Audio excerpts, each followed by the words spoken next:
Nashville just dropped $2 billion on something other than music, and it's about to change everything. The city is investing in a brand new stadium for the NFL team Tennessee Titans. It will officially replace the old stadium facility built in 1999. If everything goes according to plan, the new arena will open in time for the 2027 season.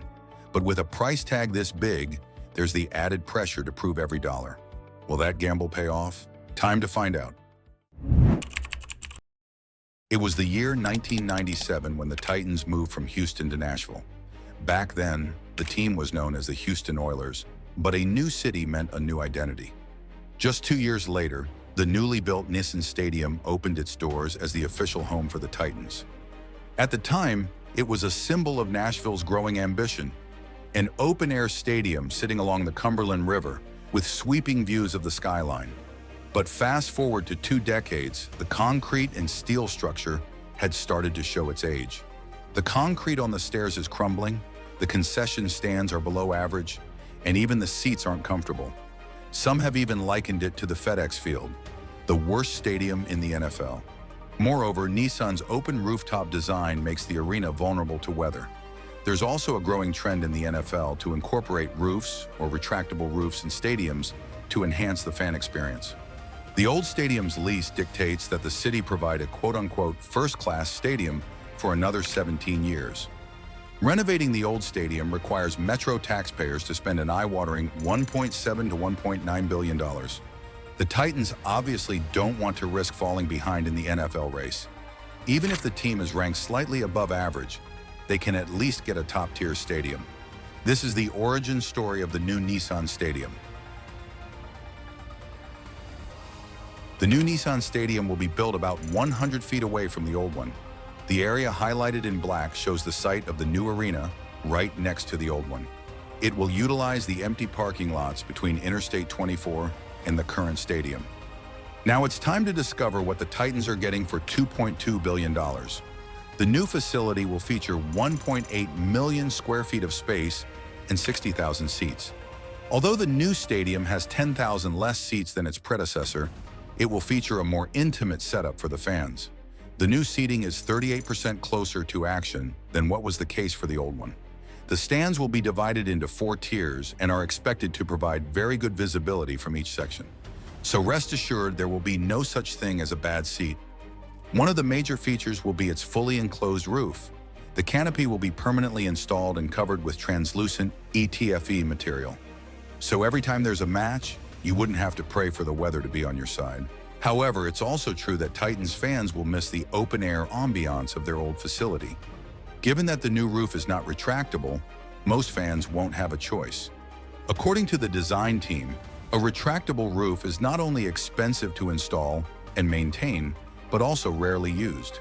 Adding one will easily raise the cost by $100 to $500 million. So while it might seem like a downgrade to some fans, the choice was a calculated trade-off between functionality and feasibility. Now comes the second most important element of a stadium, something that can literally make or break a team's performance. Yes, we are talking about the turf.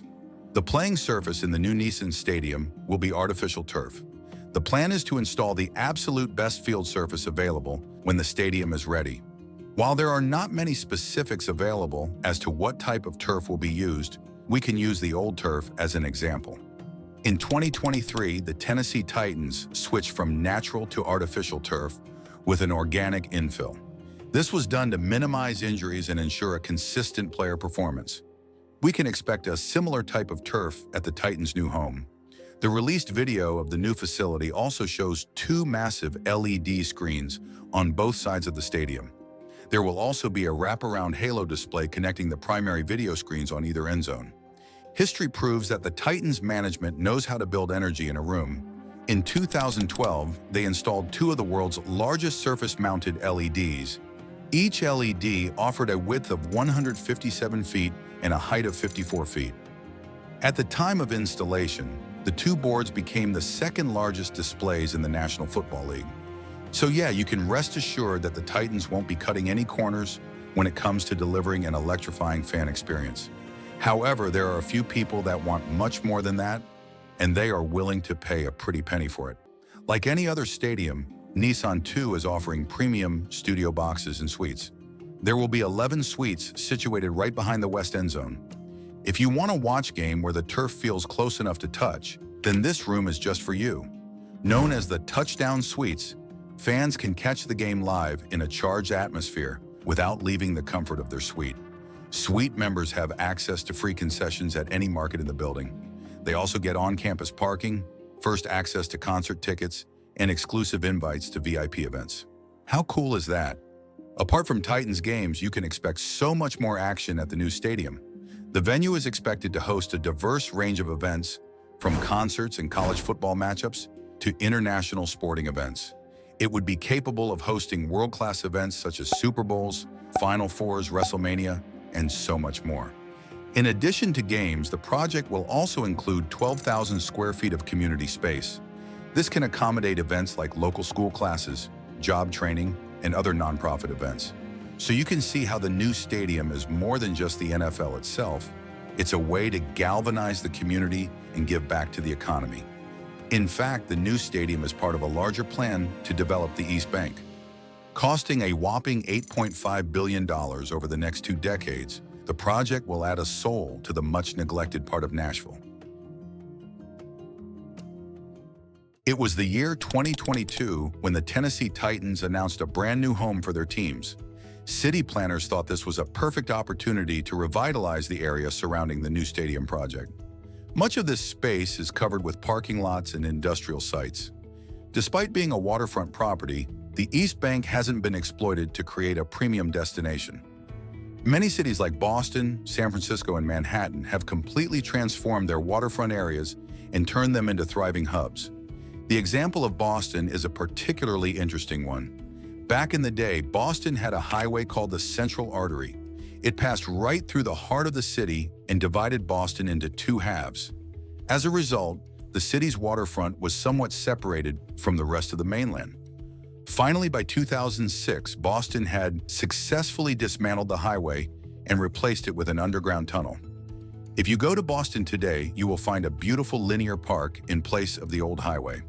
The highway removal allowed authorities to reconnect neighborhoods on both and restored Boston's waterfront as an amenity. From an underdeveloped industrial zone, the place became a bedrock for high-end housing, shops, and restaurants. If Nashville follows the same formula, it can reap enormous benefits. Since 2020, Nashville has been looking for ways to monetize its waterfront property. The construction of the new Nissan Stadium gave them the perfect opportunity.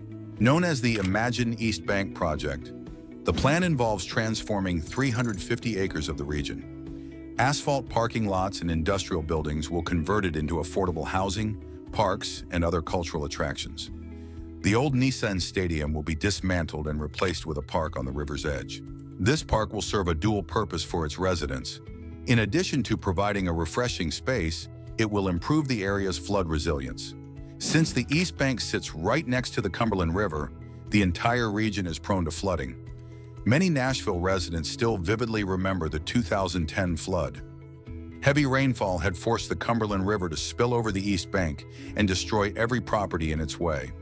The property destruction had exceeded $2 billion at the time. To prevent a similar disaster in the future, the city is planning ahead. The park will serve as a floodable landscape, and the incorporation of trees will prevent floodwater from reaching the city's interior. The Imagine East project is also set to resolve another big problem for the area. The East Bank has limited transport infrastructure. As part of project, the city will build a 1.5-mile multimodal boulevard will serve as the central transportation spine. It will feature dedicated lanes for BRT, enhancing transit efficiency and reducing congestion. The city also hopes to include bus transfers, bike storage, repair stations, and protected bike lanes on the streets. A total of 1,500 housing units are planned for development. Out of this total, 700 units will be considered affordable. Families with an income of $80,000 a year would be able to call this area home. At least that's what the reports claim. The city is now working to build the first 30 acres of the plan through an agreement with the Fallon Company. This is a Boston-based firm that has developed several key projects like the Fan Pier, 66 Cambridge Street, and much more. So it's safe to say that they have sufficient experience in this department. The Imagine East project has the potential to attract significant private investment upon completion. When Boston refashioned its Seaport District, the city received an investment of $7 billion from the private sector. If that was the case for Boston a decade ago, Nashville has a chance to land even a bigger deal. There's also no threat from the public, too. Public events and online surveys have indicated enthusiasm for this project. The only controversial part of this project is the new stadium itself. With a price tag of $2.2 billion, the investment seems like a bad idea. Now, there are a few reasons for that. The stadium has received a subsidy of $1.26 billion. This is the largest public subsidy given to a stadium in America. Economists virtually from all schools of thought believe that stadium subsidies do not pay for themselves. One study showed that a professional baseball stadium has about the same impact on a community as a mid-sized department store. Moreover, the state hasn't even paid off the debt from the old stadium. Back in the late 1990s, the state took on $55 million in bond debt to help pay for the original stadium. 3 decades later, they still owe roughly $30 million. On top of that, the Tennessee state is also paying $500 million for the construction of the new Nissan Stadium. This means that the taxpayers are paying for 2 stadiums at the same time. That's an alarming news. Even after the state spends a fortune building the project, the stadium won't even stack among the very top in the NFL. With a seating capacity of 60,000, the home of the Titans will rank as the smallest stadium in the league. Most big-profile events like the Super Bowl or the Final Four are likely off the table. These events typically favor larger venues that can accommodate upwards of 70,000 fans and bring in the massive revenue that comes with them. In other words, despite shelling out billions, Tennessee might still miss out on the biggest spotlight moments in sports. And let's be real, that's a tough pill to swallow when you're already footing the bill for 2 stadiums. Do you think that the new Nissan Stadium is a good investment? Share your thoughts in the comments. In the meantime, don't forget to subscribe to Skybuilds. Anyway, thanks for watching, and we will catch up in the next one.